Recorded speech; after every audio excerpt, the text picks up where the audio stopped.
স্বৰচিত কবিতাৰ শিৰোনাম দৃশ্যায়ন। চৌপাশে এতিয়া ইতুষ্টিৰ অজস্ৰ কোলাহল, অলিয়ে গলিয়ে হিংসাত্মক দাবানল, সত্যতাৰ দুৱাৰ দলিত দৌৰাত্মৰ হলাহল, সমন্বয়ৰ ভেটিত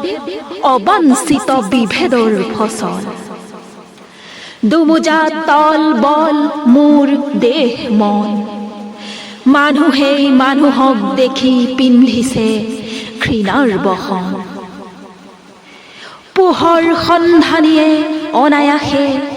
এন্ধাৰক কৰিছে আলিংগন, আধুনিকতাৰ ধামখুমীয়াত মৃতপ্ৰায়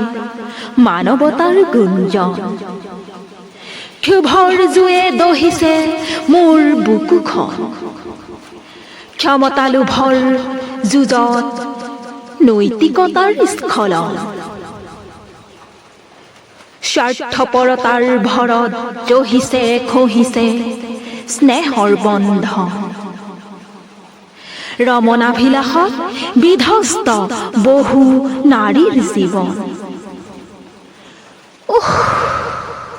বৰ সহনীয় এই দৃশ্যায়ন, সংকীৰ্ণতাৰ বিপৰীতে উদাৰতাৰ হওক উন্মেষণ, ধ্বংসৰ বিপৰীতে সৃষ্টিৰ কৰা অন্বেষণ, আকাশ বতাহ কপাই জংকাৰিত হওক মানৱ প্ৰেমৰ অৱগাহন, আকাশ বতাহ কপাই জংকাৰিত হওক মানৱ প্ৰেমৰ অৱগাহন, আকাশ বতাহ কপাই জংকাৰিত হওক মানৱ প্ৰেমৰ অৱগাহন।